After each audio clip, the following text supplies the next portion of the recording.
കർത്താവ് നിങ്ങളോടുകൂടെ, അങ്ങേ ആത്മാവോടും കൂടെ. യോഹന്നാന്റെ വിശുദ്ധ സുവിശേഷത്തിൽ നിന്നുള്ള വായന. കർത്താവേ, അങ്ങേക്ക് മഹത്വം. അക്കാലത്ത് യേശു സ്വർഗത്തിലേക്ക് കണ്ണുകൾ ഉയർത്തി പ്രാർത്ഥിച്ചു. പിതാവേ, സമയമായിരിക്കുന്നു. പുത്രൻ അവിടുത്തെ മഹത്വപ്പെടുത്തേണ്ടതിന് പുത്രനെ അങ്ങ് മഹത്വപ്പെടുത്തണമേ. എന്തെന്നാൽ അവിടുന്ന് അവന് നൽകിയിട്ടുള്ളവർക്കെല്ലാം അവൻ നിത്യജീവൻ നൽകേണ്ടതിന് എല്ലാവരുടെയും മേൽ അവന് അവിടുന്ന് അധികാരം നൽകിയിരിക്കുന്നുവല്ലോ. ഏകസത്യദൈവമായ അവിടുത്തെയും അങ്ങ് അയച്ച യേശു ക്രിസ്തുവിനെയും അറിയുക എന്നതാണ് നിത്യജീവൻ. അവിടുന്ന് എന്നെ ഏൽപ്പിച്ച ജോലി പൂർത്തിയാക്കിക്കൊണ്ട് ഭൂമിയിൽ അവിടുത്തെ ഞാൻ മഹത്വപ്പെടുത്തി.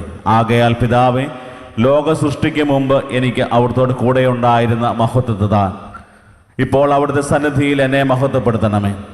ലോകത്തിൽ നിന്ന് അവിടുന്ന് എനിക്ക് നൽകിയവർക്ക് അവിടുത്തെ നാമം ഞാൻ വെളിപ്പെടുത്തി. അവർ അങ്ങയുടേതായിരുന്നു. അങ്ങ് അവരെ എനിക്ക് നൽകി. അവർ അങ്ങയുടെ വചനം പാലിക്കുകയും ചെയ്തു. അവിടുന്ന് എനിക്ക് നൽകിയതെല്ലാം അങ്ങിൽ നിന്നാണെന്ന് അവർ ഇപ്പോൾ അറിയുന്നു. എന്തെന്നാൽ അങ്ങ് എനിക്ക് നൽകിയ വചനം ഞാൻ അവർക്ക് നൽകി. അവർ അത് സ്വീകരിക്കുകയും ഞാൻ അങ്ങയുടെ അടുക്കൽ നിന്ന് വരുന്നുവെന്ന് സത്യമായി അറിയുകയും അങ്ങനെ അയച്ചുവെന്ന് വിശ്വസിക്കുകയും ചെയ്തു. ഞാൻ അവർക്ക് വേണ്ടിയാണ് പ്രാർത്ഥിക്കുന്നത്, ലോകത്തിന് വേണ്ടിയല്ല. അങ്ങ് എനിക്ക് തന്നവർക്ക് വേണ്ടിയാണ് പ്രാർത്ഥിക്കുന്നത്. എന്തെന്നാൽ അവർ അവിടുത്തേക്കുള്ളവരാണ്. എനിക്കുള്ളതെല്ലാം അങ്ങയുടേതാണ്, അങ്ങേക്കുള്ളതെല്ലാം എൻ്റേത്. ഞാൻ അവരിൽ മഹത്വപ്പെട്ടിരിക്കുന്നു. ഇനിമേൽ ഞാൻ ലോകത്തിലല്ല, എന്നാൽ അവർ ലോകത്തിലാണ്. ഞാൻ അങ്ങയുടെ അടുത്തേക്ക് വരുന്നു. കർത്താവിൻ്റെ സുവിശേഷം. ക്രിസ്തുവേ, അങ്ങേക്ക് സ്തുതി. ഈശോമിശിഹായിലിട്ടും അധികം സ്നേഹിക്കപ്പെടുന്ന പ്രിയ മാതാപിതാക്കളെ, സഹോദരി സഹോദരങ്ങളെ, ഇന്ന് തിരുസഭയിൽ ചാൾസ് ലുവാങ്കായും സഹചരന്മാരുടെയും രക്തസാക്ഷിത്വത്തിൻ്റെ ദിനം ആഘോഷിക്കുകയാണ്. അവരുടെ തിരുനാൾ ആഘോഷിക്കുകയാണ്. ആഫ്രിക്കയിലെ ക്രിസ്തുവിന് വേണ്ടി ജീവിതം ബലി കഴിച്ച ഈ ഒരു വിശുദ്ധരെ പ്രത്യേകമായി നമ്മുടെ പ്രാർത്ഥനയിലും അവരുടെ മാധ്യസ്ഥം തേടി നമുക്ക് പ്രാർത്ഥിക്കുകയും ചെയ്യാം. അതുപോലെ തന്നെ അവരുടെ ജീവിതത്തിലുണ്ടായിരുന്ന ആ ഒരു ജീവിത സാക്ഷ്യം നമുക്കൊരു വലിയ പ്രേരണയാകട്ടെ എന്ന് പ്രത്യേകം പ്രാർത്ഥിക്കണം. കാരണം ക്രിസ്തുവിന് വേണ്ടി ജീവിക്കുക, ക്രിസ്തുവിന് വേണ്ടി നിലകൊള്ളുക, അത് അവരുടെ ഒരു വലിയ തീരുമാനമായിരുന്നു. ഏത് സാഹചര്യത്തിന് നടുവിലും പാപത്തിലേക്ക് വീണു പോകാതെ അതിനേക്കാൾ ഉപരിയായി ക്രിസ്തുവിന് വേണ്ടി ജീവിക്കുക, അങ്ങനെ നിലകൊണ്ടത് കൊണ്ട് അവർക്ക് ജീവൻ പോലും നഷ്ടപ്പെടേണ്ടതായിട്ട് വന്നു. പക്ഷേ അവരുടെ വിശ്വാസം അവർ മരിക്കുന്ന സമയത്തും മുറുകെ പിടിച്ചു. അതുകൊണ്ട് ആ ഒരു വിശുദ്ധരുടെ തിരുനാൾ ഇന്ന് നമ്മൾ ആഘോഷിക്കുമ്പോൾ പ്രത്യേകം അവരുടെ മാധ്യസ്ഥം തേടി നമുക്ക് പ്രാർത്ഥിക്കാം. നമ്മളിന്ന് വായിച്ചു കേട്ട സുവിശേഷത്തിൽ ഈശോയുടെ പ്രാർത്ഥന, നിത്യപുരോഹിതനായ ഈശോയുടെ പ്രാർത്ഥന, the priestly prayer of Jesus.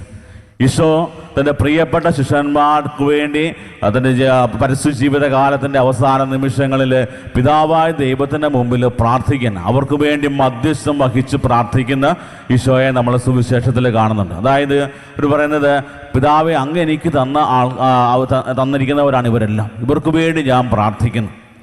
ഈശോയുടെ പ്രാർത്ഥന, അതായത് അവർ ലോകത്തിലായിരിക്കുന്നവരാണ്, ഈ ലോകത്തിൽ ഇനിയും മുന്നോട്ട് പോകാനുള്ളത്. അതുകൊണ്ട് അവർക്ക് ഏറ്റവും കൂടുതൽ ആവശ്യമുള്ളത് കർത്താവേ നിൻ്റെ അനുഗ്രഹമാണ്. അതുകൊണ്ട് ആ ഒരു അനുഗ്രഹം അവർക്ക് നഷ്ടപ്പെടാൻ പാടില്ല. അത്രമാത്രം സ്നേഹത്തോടെ അവർക്ക് വേണ്ടി പ്രാർത്ഥിക്കുന്ന ഈശോയെ സുവിശേഷത്തിൽ കാണാൻ പറ്റും. നമുക്കൊരാളോട് സ്നേഹമുണ്ട് എന്ന് തോന്നിക്കഴിഞ്ഞാൽ അവർക്ക് വേണ്ടി നമുക്ക് ഏറ്റവും പ്രധാനമായിട്ട് ചെയ്യാൻ പറ്റുന്ന കാര്യം അവർക്ക് വേണ്ടി പ്രാർത്ഥിക്കുക എന്നുള്ളതാണ്. പലപ്പോഴും സ്നേഹമുണ്ട് എന്ന് പറഞ്ഞ് ഓടി നടക്കുന്നതിനേക്കാൾ ഉപരിയായിട്ട് പ്രാർത്ഥിക്കുന്നവർ എത്ര പേരുണ്ട്. പ്രത്യേകിച്ച് കുടുംബജീവിതത്തിൽ മാതാപിതാക്കളുടെ പ്രാർത്ഥന മക്കൾക്ക് ഒത്തിരി ഗുണം ചെയ്യും.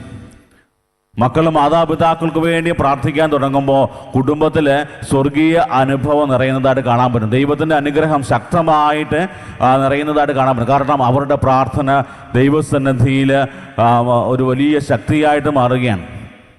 ഞാൻ ഓർക്കുന്നുണ്ട്, ചെറുതായിരുന്ന സമയത്തൊക്കെ ഞങ്ങളെയൊക്കെ പഠിപ്പിച്ച കുടുംബ പ്രാർത്ഥനയുടെ സമയത്ത് ഞങ്ങൾ പ്രാർത്ഥിക്കുമായിരുന്നു, അപ്പനും അമ്മയ്ക്കും ആയുസ്സും ആരോഗ്യവും സന്തോഷവും സമാധാനവും ഒക്കെ കൊടുക്കണമെന്ന് ഞങ്ങളെപ്പോഴും പ്രാർത്ഥിക്കുമായിരുന്നു.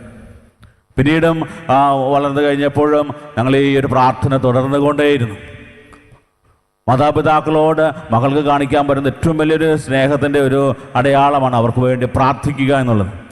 മാതാപിതാക്കൾ മക്കൾക്ക് വേണ്ടി പ്രാർത്ഥിക്കുമ്പോഴും അതൊരു വലിയ അനുഗ്രഹമായിട്ട് മാറും. പലപ്പോഴും നമ്മൾ പറയാറുള്ള കാര്യമാണ്, കാർന്നവന്മാരുടെ പ്രാർത്ഥന കൊണ്ടാണ് ഞങ്ങളൊക്കെ ഇങ്ങനെ ജീവിക്കുന്നത്. നമ്മുടെ പ്രാർത്ഥനകൾ ഒരു വലിയ ശക്തിയായിട്ട് മാറുന്നുണ്ട്. അത്ഭുതങ്ങൾ കാണാൻ ആഗ്രഹിക്കുന്നുണ്ടോ? ശക്തമായിട്ട് പ്രാർത്ഥിക്കുമ്പോൾ വലിയ അത്ഭുതം നമ്മുടെ ജീവിതങ്ങളിലും കുടുംബങ്ങളിലൊക്കെ അനുഭവിക്കാനായിട്ട് നമുക്ക് കാണുവാനും സാധിക്കും. ഞാൻ ഓർക്കുന്നുണ്ട്, ഞാൻ പൗരോഹിത്യത്തിൽ പ്രവേശിക്കുന്ന സമയത്ത്, തിയോളജി പഠിച്ചുകൊണ്ടിരുന്ന സമയത്ത് അമ്മച്ചി ഒരു തീരുമാനം എടുക്കുകയാണ്. ഇന്ന് മുതൽ മകന് വേണ്ടി കുറച്ചും കൂടെ തീക്ഷ്ണമായിട്ട് പ്രാർത്ഥിക്കും. ഉപവാസം എടുത്ത് പ്രാർത്ഥിക്കാനായിട്ട് തീരുമാനമെടുത്തു. വൈദികനായത് മാത്രമല്ല, ഒത്തിരിയേറെ ശുശ്രൂഷകളിലൂടെ ദൈവജനത്തെ നയിക്കുവാനായിട്ടുള്ള വലിയ ശക്തിയും കൃപയും ഒക്കെ ലഭിച്ചത് ഒരമ്മയുടെ പ്രാർത്ഥനയാണ്. പ്രിയപ്പെട്ടവരെ, അങ്ങനെയാണെങ്കിൽ മാതാപിതാക്കൾ മക്കൾക്ക് വേണ്ടി ശക്തമായിട്ട് പ്രാർത്ഥിക്കുമ്പോൾ ഒത്തിരി വലിയ മാറ്റങ്ങൾ, ദൈവാനുഗ്രഹമൊക്കെ കുടുംബത്തിൽ നിറയുന്നത് കാണാൻ പറ്റും. ഇതുതന്നെയാണ് സുവിശേഷത്തിൽ നമ്മൾ കാണുക. ഈശോ തൻ്റെ പ്രിയപ്പെട്ട ശിഷ്യന്മാർക്ക് വേണ്ടി പിതാവിൻ്റെ സന്നദ്ധിയിൽ അവർക്ക് വേണ്ടി മാധ്യസ്ഥം വഹിച്ച് പ്രാർത്ഥിക്കുന്നു. പ്രിയപ്പെട്ടവരെ, ഈ ഒരു ബോധ്യം നമ്മുടെയൊക്കെ ജീവിതങ്ങൾ നിറയാൻ വേണ്ടി നമുക്ക് ആഗ്രഹിച്ച് പ്രാർത്ഥിക്കാം. രണ്ടാമതായിട്ട് സുവിശേഷത്തിൽ കാണുന്നത്, ഈശോയുടെ പരസ്യ ജീവിതകാലത്ത് ഈശോയുടെ ഏറ്റവും പ്രധാനപ്പെട്ട ഒരു ലക്ഷ്യം എന്ന് പറയുന്നത് പിതാവായ ദൈവത്തെ ലോകത്തിന് വെളിപ്പെടുത്തുകയും തൻ്റെ ജീവിതത്തിലൂടെ പിതാവായ ദൈവത്തെ മഹത്വപ്പെടുത്തുകയും ചെയ്യുക എന്നുള്ളതാണ്.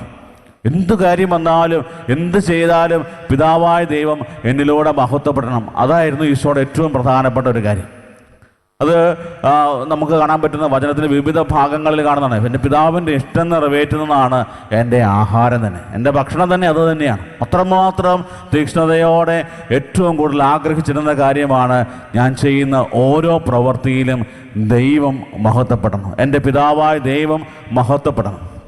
പ്രിയപ്പെട്ടവരെ, ഈ ഒരു മനോഭാവം നമ്മുടെയൊക്കെ ജീവിതങ്ങളിൽ നിറയേണ്ടതാണ്. കാരണം പലപ്പോഴും നമ്മളൊക്കെ ഏറ്റവും കൂടുതൽ ചിന്തിക്കുന്നതും പ്രവർത്തിക്കുന്നതും പറയുന്നതുമായ കാര്യം ദൈവത്തിൻ്റെ കൃപകളും അനുഗ്രഹങ്ങളൊക്കെ വേണ്ടി നമ്മൾ പ്രാർത്ഥിക്കുകയും യാചിക്കുകയൊക്കെ ചെയ്യും. എല്ലാം കിട്ടിക്കഴിയുമ്പോൾ പറയും, ഞാൻ കഷ്ടപ്പെട്ട് പരിശ്രമിച്ചതിൻ്റെ ഫലമായിട്ടാണ് എന്നാണ്.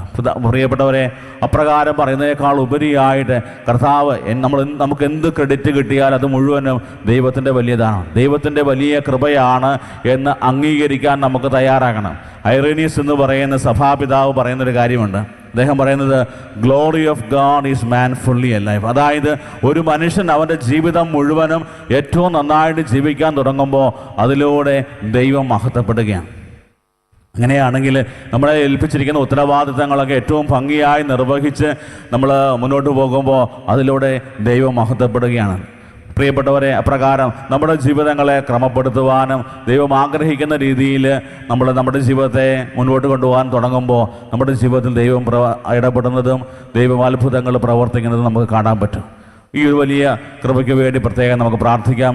ഇന്നത്തെ ദിവസം നമ്മൾ ദൈവവചനം ധ്യാനിച്ച് മുന്നോട്ട് പോകുമ്പോൾ ഈശോയെ ചെയ്യുന്ന ഓരോ പ്രവൃത്തിയിലും നിന്നെ മഹത്വപ്പെടുത്തുവാനും അതോടൊപ്പം തന്നെ ഞങ്ങളുടെ ജീവിതത്തിൽ ഞങ്ങളെ നീ ഏൽപ്പിച്ചിരിക്കുന്ന ഞങ്ങളുടെ പ്രിയപ്പെട്ടവരെ, ഞങ്ങളുടെ മാതാപിതാക്കളായിക്കോട്ടെ, ജീവിത പങ്കാളിയായിക്കോട്ടെ, മക്കളായിക്കോട്ടെ, അവർക്ക് വേണ്ടി പ്രാർത്ഥിക്കുന്നവരായിട്ട് മാറുവാൻ ഞങ്ങൾക്ക് വലിയ കൃപ തരണമേ എന്ന് പ്രത്യേകം ഈ വിശുദ്ധ ബലിയിൽ പ്രാർത്ഥിക്കാം. ദൈവം നമ്മളെ സമർത്ഥമായി അനുഗ്രഹിക്കട്ടെ. ആമേൻ.